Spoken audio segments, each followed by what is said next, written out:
Right, this is the English Fundamentalist Academy. It's a brand new episode, brand new, starting today.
One, two, three, four.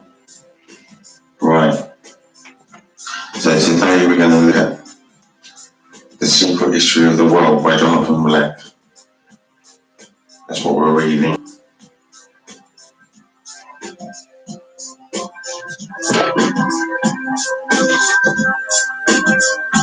The international bestseller, The Secret History of the World, Jonathan Black. The most controversial book of the year came out. The Secret History of the World, from mystic revelations to esoteric codes. Here for the first time is a history of the world based upon the beliefs of the secret societies, a radical interpretation of human existence and a view of the world previously hidden from us. The startling revelations that form the core of this book show the world as deeply strange and mysterious from the secrets and codes, with humanity at the heart of the cosmic riddle. Graham Hancock, best-selling author of Fingerprints of the Gods and Supernatural. Alright, we're going to open this up. We're going to look at where we're going to start reading it from. We don't know yet. I'm probably going to read it from the beginning because we're starting a new episode.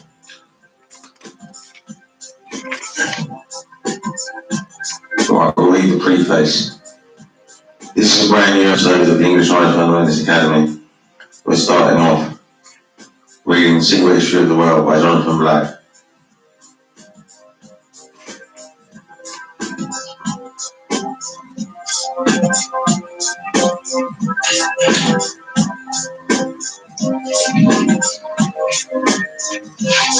The secret history of the world is a rude gesture.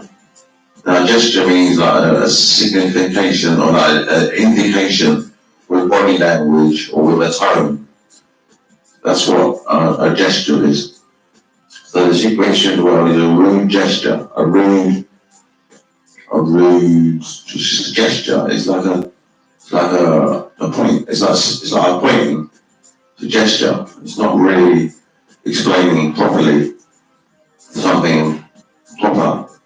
It's not explaining something like how science and mathematics explain stuff.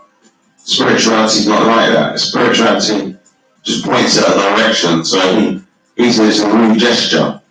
It's a rude gesture. I don't know why he says rude, but that's what he says.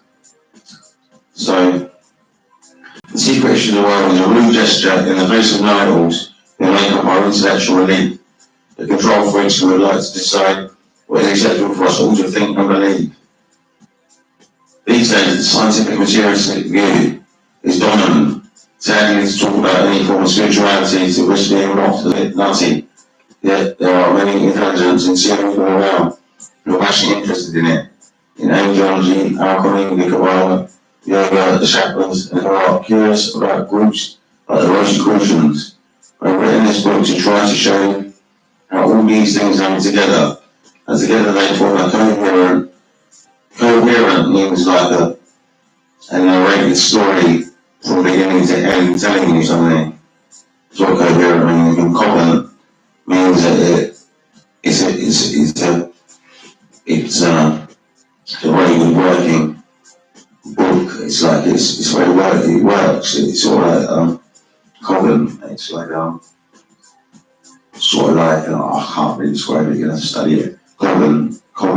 You're gonna have to study that. Cogent, C-O-G-E-N-T. Look it up in the dictionary. Universal Dictionary of English Language is what I use.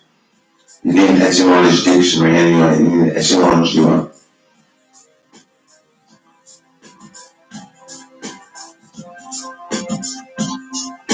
And you are curious about religion. I've written this book to try to show how things hang together, and together they form a coherent cognitive view of the role that can be set against the scientific and materialistic world. This is a book about mystical and supernatural secrets. I try to get away from the current idea that the secret societies are cabals of evil old men, historians of rule. I'm saying instead that these men, women and men, young and old, are guardians of ancient streams of underground spirituality that they may have something important to say to us, particularly now when organized religion is failing to turn back the tide of materialism. Something that all the different streams of underground spirituality have in common is a focus on the way that the supernatural works in the world. And the deep structure of this book reflects that by weaving together humanity's mystical reimaginings about the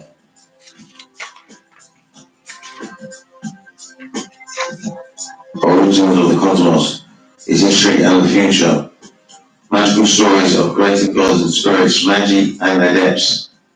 Magic and their depths is like wizards, it's sort of like a bit like alchemists, some people like that, like wise people, like like sage sort of thing. Spirits, magic, and adepts. Adepts are capable people, I think. Adept, capable. They're trained. They're fully disciplined. I think that's what it means. I'm not sure. I could be wrong. A great historical characters guided by the stars and inspired by angels. I try to show that there are perhaps deeper richer patterns in history than the economic and narrowly political ones that conventional history allows, and that these patterns are supernatural in the sense that they just would not be happening if science explained everything there is. Then at the end of the book, I ask readers if they can't find the same patterns in their own lives. What are you going to believe? The say-so of the experts or your own personal experience? Some people have reported strange supernatural experiences after finishing the book. They are still my intention, but it reminds me of many of the curious images and tall stories in the book, but otherwise my mind is far greater than mine, to work below the conscious level. I've been surprised by the diversity of people who have responded wholeheartedly to recognise the history, even including some form groups which have traditionally been suspicious of one another. Freemasons, anthroposophists, prophetic mystics, artists, scholars of Milton Bray, Surrealism and Dada. Maybe what they all have in common is a desire for spiritual experience. As far as genuine spiritual experience goes, some of us have been born gifted. As the rest of us, some may have just enough imagination to realise imagination itself is a way of seeing things that are real. And so perhaps all that imagination is an organ of vision that may be trained. That is the powerful and rewarding secret at the heart of this history, which has been known by Mary Magdalene, Leonardo da Vinci, Teresa of Avila, William Shakespeare, George Washington, and many other people who have made history. Right, we've read that bit. That's it's the preface. We've read the preface now. Now it's the introduction. I don't know if I want to read that today. Let's have a look at the time. It's 9:18 and you could read it. Let's have a little smoke.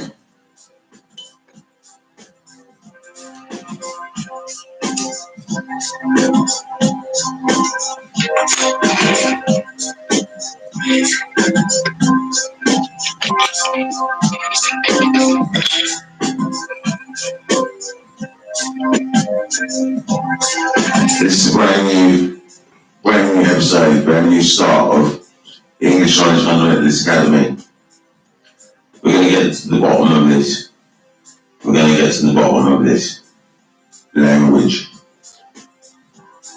Introduction. This is the history of the world that has been taught down in certain societies. It may seem quite mad from today's point of view, but an extraordinarily high proportion of men and women who made history have been believers.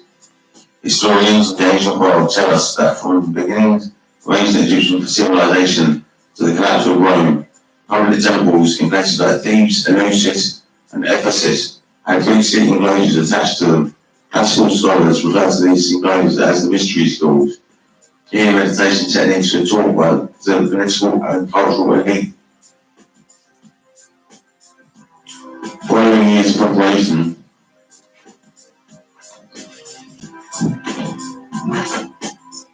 Plato, Aeschylus, Alexander the Great, Caesar Augustus, Cicero, and others were initiated into a secret philosophy. At different times, the techniques used by these schools involved sensory deprivation, breathing exercises, sacred dance, brahma and hallucinogenic drugs, and different ways of redirecting sexual energy. These techniques were intended to induce altered states of consciousness in the course of which initiates were able to see the world in new ways. Anyone who revealed to outsiders what he had been taught inside the enclosures was executed. Lambritius, the Neoplatonist philosopher, recorded what happened to two boys who lived at Ephesus one night. Lit up by rumours of phantoms and magical practices of a more intense, more blazing real reality hidden inside the enclosures. They let their curiosity get the better of them. Under cover of darkness, they scaled the walls and dropped down the other side. Pandemonium followed, audible all over the city, and in the morning, the boys' corpses were discovered in the front of the enclosure of gates. In the ancient world, the teachings of the mystery schools were guarded as closely as nuclear secrets are guarded today. Then in the 3rd century, the temples of the ancient world were closed down, and Christianity became the ruling religion of the Roman Empire. The danger of proliferation was addressed by declaring these secrets heretical, and trafficking in them continued to be a capital offence. But as we shall see, members of the new ruling elite, including church leaders, now began to form secret societies behind closed doors. They continued to teach the old secrets. This book contains an accumulation of evidence to show that an ancient and secret philosophy that originated in the mystery schools was preserved and nurtured down the ages through the beginning of secret societies, including the Knights Templar and the Rosicrucians. Sometimes this philosophy has been hidden from the public, and other times has been placed in plain view, though always in such a way to remain unrecognised by outsiders. To take one example, the frontispiece of the history of the world by Sir Walter Raleigh, published in 1614, is on display in the Tower of London. Thousands file past it every day, missing the goat's head in its design and other coded messages. If you've ever wondered why the West has no equivalent to the tantric sex on open display in the walls of Hindu monuments, such as the temples of Khajuraho in central India. You may be interested to learn an analogous technique is encoded in much of the West art and literature. We will see, too, how secret teachings on the history of the world influence the foreign policy of the present US administration regarding Central Europe. Is the Pope Catholic? Well, not in a straightforward way, you might think. One morning in 1939, a young man aged 21 was walking down the street when a truck drove into him and knocked him down. While in a coma, he had overwhelming mystical experience. When he came round, he recognised that although it had come about in an unexpected way, this experience was what he had been led to expect as a fruit of things taught to him by his mentor, Mick Kotlar Sik, a local Rosicrucian master. As a result of this mystical experience, the young man joined a seminary, later became Bishop of Krakow, and still Pope John Paul II. These days, the fact that the head of the Catholic Church was first initiated into the spirit realm under the aegis of a secret society is perhaps not as shocking as it once was, but science has taken over from religion as the main agent of social control. It is science that decides what is acceptable for us to believe, and what is beyond the pale. In the ancient world and the Christian era, the secret philosophy was kept secret by threatening those who trafficked in it with death. Now in the post-Christian era, the secret philosophy is still surrounded by a dread, but that threat is of social dread, death, rather than execution. Belief in key tenets. Tenets are like like 10 Commandments or something. I think it's something that you believe in, such as the prompting by disembodied beings, or that the course of history is materially influenced by the secret devour. You've granted the best crackpot, a Western very definition of what it is to be mad. I agree. There is no one plotting, I know that. There is no bad people. Let's just have a little drink here.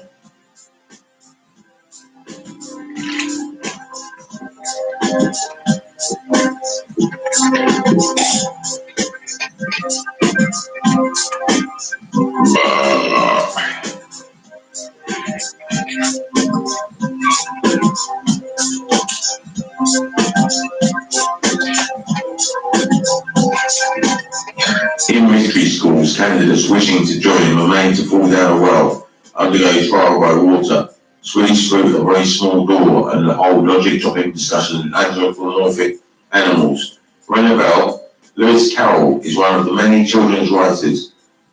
Others are the Brothers Grimm, Antoine de Saint-Exupéry, C.S. Lewis, and the great Louis of the world, Mary Poppins, who have been influenced by the secret philosophy. With a mixture of topsy-turvy and childlike literalness, these writers have sought to undermine the common sense materialistic view of life. They want to teach children to think backwards, look at everything upside down and the other way round, and break free of the established fixed ways of thinking.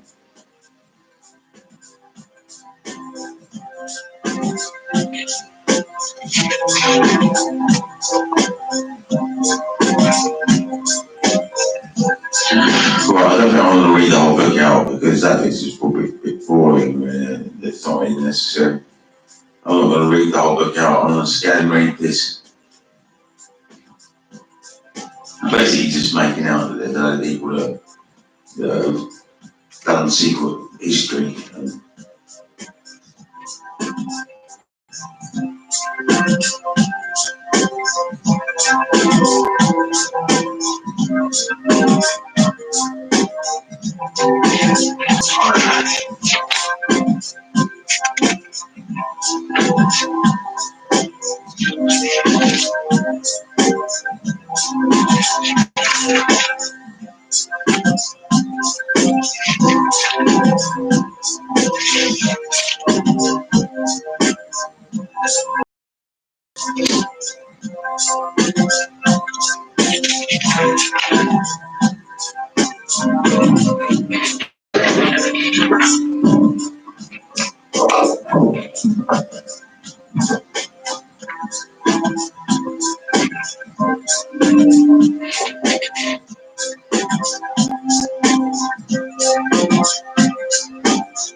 today. We're going to start on chapter 2 next time. We'll leave that for today.